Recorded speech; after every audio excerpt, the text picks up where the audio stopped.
इसके पहले ऐसा कुछ देखा है तुमने? சாய்த்தே மீண்டும் நின்றான்.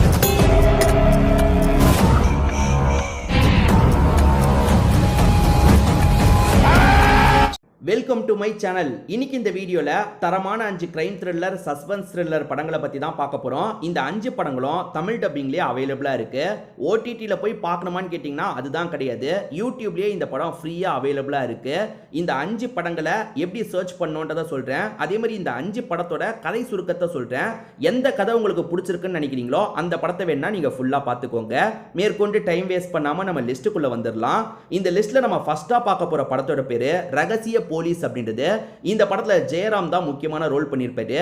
இந்த படம் தமிழ் டப்பிங்ல கிரைம் ஃபைல்ஸ் அப்படின்ற மாதிரி பேர்ல அவைலபிளா இருக்கு. கிரைம் ஃபைல்ஸ்னு போட்டீங்கன்னா இந்த படம் உங்களுக்கு கிடைச்சிரும். சுரேஷ் கோபி நடிச்ச ஒரு கிரைம் ஃபைல்ஸ் இருக்கு. சுரேஷ் கோபி நடிச்ச அந்த படமும் சூப்பரான படம் தான். அதுவும் தமிழ் டப்பிங்ல இருக்கு. அந்த படத்தையும் பார்க்கணும்னா பாருங்க. அதே மாதிரி இதுவும் சூப்பரான படம்னு சொல்லலாம். இந்த படத்தோட கதையை பத்தி பார்ப்போம். ஜெயராம பொறுத்த வரைக்கும் ஒரு தங்கச்சி இருக்காங்க. தங்கச்சிக்கு நிறைய ஃப்ரெண்ட்ஸ்லாம் இருக்காங்க. இவங்க தான் அந்த ஃப்ரெண்ட்ஸா இருப்பாங்க. ஜெயராம பொறுத்த வரைக்கும் ஒரு ஏரியால வந்து போலீஸ் ஆபீசரா இருக்காரு. அந்த ஏரியால எப்பவுமே 2 பேருக்குள்ள சண்டை ஏற்பட்டுக்கிட்டே இருக்கும். இதை தாண்டி ரியாஸ் கானை பொறுத்த வரைக்கும் திருடனா இருப்பாரு. அவர் ஜெயில விட்டு தப்பிச்சுலாம் போயிட்டு இருக்காரு. ஜெயராமுக்கு ஒரு தங்கச்சி இருக்காங்க. அவங்களுக்கு நிறைய ஃப்ரெண்ட்ஸுங்கலாம் இருக்காங்கன்னு சொன்னா பாத்தீங்களா. அதுல ஒரு ஃப்ரெண்டு மலை உச்சியில இருந்து கீழே விழுந்த மாதிரி இறந்து போயிடுறாங்க. சோ அந்த பொண்ணை யாரு கொலை பண்ணது அப்படின்ற மாதிரி விசாரணை நடக்குது. ரியாஸ் கான் ஜெயில விட்டு அன்னைக்கு நைட்டு தப்பிச்சு போயிருப்பாரு. சோ ரியாஸ் கான் பண்ணாரான்ற மாதிரி கேள்வி போகுது. இதை தாண்டி நிறைய பேர் மேல சந்தேகம் திரும்பிட்டு இருக்கு. ஜெயராம் தான் இந்த கேஸை விசாரணை பண்ணிட்டு இருக்காரு. தங்கச்சியோட மற்ற ஃப்ரெண்ட்ஸுங்க மேலலாம் சந்தேகப்படுறாரு. இதை தாண்டி அந்த பொண்ணுக்கும் வேற யாருக்கும் பிரச்சனைன்ற மாதிரிலாம் விசாரணை பண்ணிட்டு இருக்காரு. இந்த விசாரணை ஒரு பக்கம் போயிட்டு இருக்கும் போது அச்சசலா ஜெயராம் மாதிரியே இருக்க வேற ஒருத்தர் இந்த ஊருக்குள்ள வராரு. நிறைய கெலாட்டெல்லாம் பண்ணிட்டு இருக்காரு. அவர் யாரு? அவருக்கும் இந்த கேஸுக்கும் என்ன சம்பந்தம்? உண்மையிலேயே தங்கச்சியோட அந்த ஃப்ரெண்டை கொலை பண்ணது யாருன்றதை கண்டுபிடிச்சாங்களா இல்லையான்னு சொல்றது தான் மீதி கதை. ஒரு சூப்பரான படம்னு சொல்லலாம். ஆக்சுவலா இந்த படம் வந்து கொஞ்சம் பழைய படம். 2009 கிட்ட இந்த படத்தை எடுத்துட்டாங்க. அதனால மேக்கிங் வைஸ் பார்க்கும்போது கொஞ்சம் புவரா கூட இருக்கலாம். ஆனா வந்து ஒரு நல்ல கதையா இருக்குங்க. ஸ்லோவா தான் கொண்டு போவாங்க. முதல்ல வந்து ஜாலியா வந்து ஃப்ரெண்ட்ஸுங்களுக்குள்ள பேசிக்கிறது அந்த மாதிரி தான் கொண்டு போவாங்க. ஆனா போக போக சஸ்பென்ஸ் அப்படியே ஏத்திக்கிட்டே இருப்பாங்க. நிறைய ட்விஸ்ட் அண்ட் டர்ன்ஸ்லாம் வச்சு தான் இந்த படத்தோட கதையை முடிச்சிருப்பாங்க. எனக்கு நான் எப்பயோ பார்த்தேன். ஆனா நல்லா எனக்கு ஞாபகம் இருக்கு. அந்த அளவுக்கு ஒரு சூப்பரான படம்னு சொல்லலாம். இது வரைக்கும் இந்த படத்தை பார்க்காம இருக்கீங்கன்னா யூடியூப்ல சர்ச் பண்ணி இந்த படத்தை உடனே பார்த்துருங்க. இந்த லிஸ்ட்ல நம்ம செகண்டா பார்க்க போற படத்தோட பேரு கரண் அர்ஜுன் அப்படின்றது. இது ஒரு பக்காவான தெலுங்கு கிரைம் த்ரில்லர் படம்னு சொல்லலாம். தமிழ்லயே இப்போ இந்த படம் அவைலபிளா இருக்கு. கரண் அர்ஜுன் தமிழ் டப்டுன்னு போட்டீங்கன்னா இந்த படம் கண்டிப்பா உங்களுக்கு கிடைச்சிரும். கம்மி லொகேஷன்லயே படம் எடுப்பாங்க பாத்தீங்களா, அந்த மாதிரி ஒரு படம்னு சொல்லலாம். ஆனா கிரிப்பிங்கா கொண்டு போயிருப்பாங்க. ஹாலிவுட்லலாம் இந்த மாதிரி நிறைய படம் வந்திருக்கு. ஆனா தமிழ் தெலுங்குலலாம் இந்த மாதிரி படம் கம்மியா தான் வரும். அந்த மாதிரி ஒரு படம் தான் இந்த படம். நான் முதல்ல இந்த படத்தோட கதை சுருக்கத்தை பத்தி சொல்றேன். அது என்னன்னா, கூடிய சீக்கிரத்துல 2 பேர் கல்யாணம் பண்ணிக்க போறாங்க. கல்யாணம் பண்ணிக்க போறாங்கன்னா ப்ரீ வெட்டிங் ஷூட்ன்ற மாதிரி எடுப்பாங்கல்ல, ராஜஸ்தான்ல வச்சு அதை பண்ணலான்ற மாதிரி இவங்க 2 பேருமே ராஜஸ்தானுக்கு வந்துடுறாங்க. பிரச்சனை என்னன்னு பாத்தீங்கன்னா, இந்த பொண்ணுக்கு கல்யாணத்துல விருப்பமே இல்ல போல. அந்த பையன் கிட்ட சரியாவே பேச மாட்டா. இதனால இவங்களுக்குள்ள கிளாஷ்லாம் ஏற்பட்டு இருக்கு. இவங்களுக்குள்ள இந்த மாதிரி பிரச்சனை போயிட்டு இருக்கும் போது சம்பந்தமே இல்லாம வேற ஒருத்தர் இவங்களுக்கு நடுவுல வரான். இவங்க வந்ததுல இருந்தே அவன் ஃபாலோ பண்ணிக்கிட்டே இருக்கான். இவங்க ஒரு ஹைவேஸ் ரோட்டு கிட்ட வந்துட்டு இருக்காங்க. சுத்தி ஆள் நடமாட்டமே இல்ல. அந்த மாதிரி ஒரு ரோட்டு கிட்ட வந்துட்டு இருக்கும் போது ஃபாலோ பண்ற மர்ம நபர் இருக்கான் பாத்தீங்களா, இவங்க 2 பேரையும் அந்த இடத்துல லாக் பண்ணிடுறான். கன் பாயிண்ட்ல இவங்க 2 பேரையும் லாக் பண்ணிடுறான்.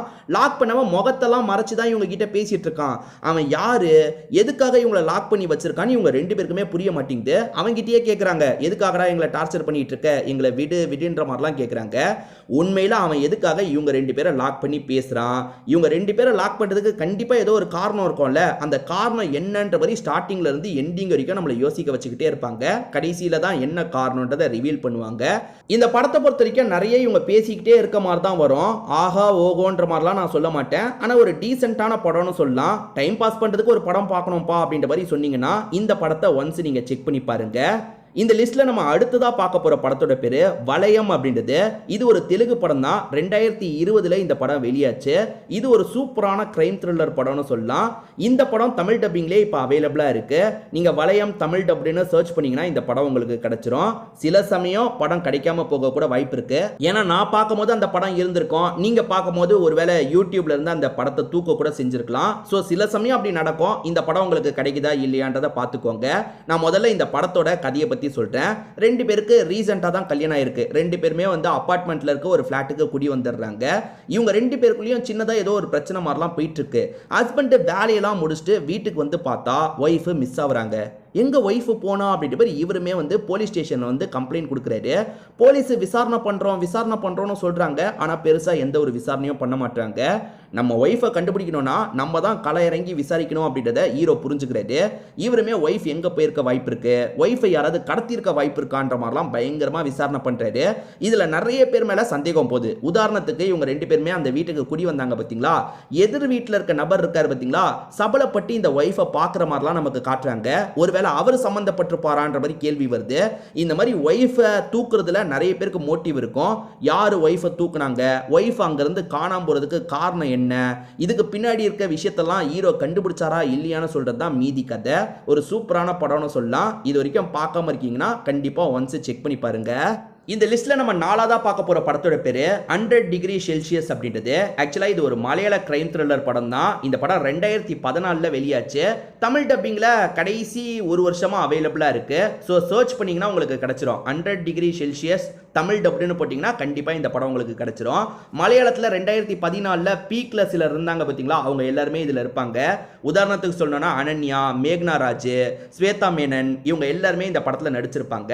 நான் முதல்ல இந்த படத்தோட பிளாட்டை பற்றி சொல்கிறேன். அது என்னன்னா, ஒரு 4 லேடிஸு சேர்ந்த மாதிரி ஒரு அப்பார்ட்மெண்ட்டில் ஒரு ஃப்ளாட்டில் இருந்துட்டு இருக்காங்க. அதில் சிலர் கல்யாணம் ஆகி வாழ்க்கையை வெறுத்தவங்களா இருப்பாங்க, இன்னும் சிலர் கல்யாணம் ஆகாமல் சிங்கிளாக இருக்கவங்களா இருப்பாங்க. இவங்க 4 பேர் ஒரு அப்பார்ட்மெண்ட்டில் இருக்காங்க பார்த்தீங்களா. ஒரே ஒரு நாள் மட்டும் ரூம் பாய் ஃப்ரெண்டை கூட்டு வந்துக்கிறேன்ற மாதிரி ஒரு பொண்ணு சொல்றாங்க. அந்த பொண்ணு இவங்களோட ஃப்ரெண்டு, அதனால இவங்களுமே சரின்ற மாதிரிலாம் ஏத்துக்கிறாங்க. வந்து அவங்க 2 பேர் இருக்காங்கல்ல, ரொமான்ஸ் பண்ணலாம் அப்படின்ற மாதிரி ரூம்குள்ள ரொமான்ஸ்லாம் பண்றாங்க. அந்த ரொமான்ஸ் பண்ணிட்டு இருக்கும் போது அந்த நபர் இறந்து போயிடுறாரு. இறந்து போனதுக்கு அப்புறம் தான் இந்த பொண்ணு ஒரு விஷயத்தை ரிவீல் பண்றாங்க. அவன் பாய் ஃப்ரெண்டாலாம் இருக்க மாட்டான், ஏன்னா இவங்களுக்கு ஏற்கனவே கல்யாணம்லாம் ஆயிருக்கும். இவனை பொறுத்த வரைக்கும் அஃபேர்ல இருக்கவனா இருப்பான்.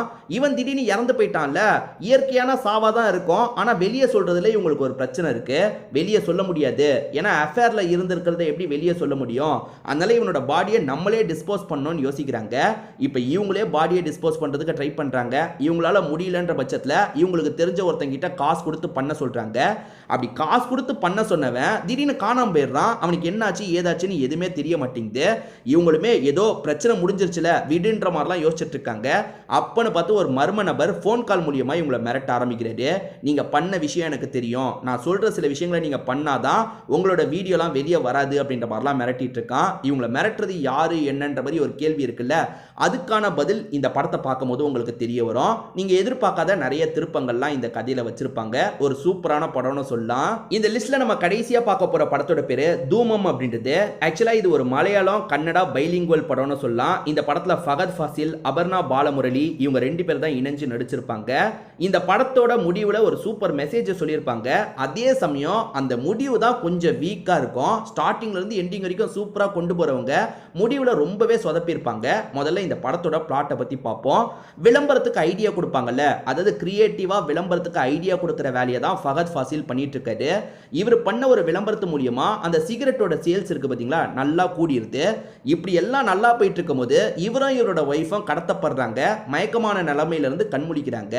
இவரோட ஒய்ஃபு உடம்புக்குள்ள ஒரு மர்ம நபர் இருக்கான் பாத்தீங்களா, எதையோ செட் பண்ணி வச்சிடறான். இது மூலியமா அபர்ணா பாலமுரளி இருக்காங்கல்ல, ஸ்மோக் பண்ணிக்கிட்டே இருக்கணும். கொஞ்ச நேரத்துக்கு ஒரு தடவை ஸ்மோக் பண்ணிக்கிட்டே இருக்கணும். அப்படி ஸ்மோக் பண்றதை ஸ்டாப் பண்ணாங்கன்னா இவங்க வயிற்றுக்குள்ள ஒரு பாம் இருக்கும். அந்த பாம் வெடிச்சு இவங்க செத்து போயிடுவாங்க. அதனால ஃபகத் ஃபாசில் இருக்கார்ல, முடிஞ்ச அளவுக்கு ஸ்மோக் பண்ணிக்கிட்டே இருன்ற மாதிரிலாம் சொல்லிட்டாரு. இதுக்கு பின்னாடி யார் இருக்காங்கன்றத ஃபகத் ஃபாசில் தேட ஆரம்பிக்கிறாரு.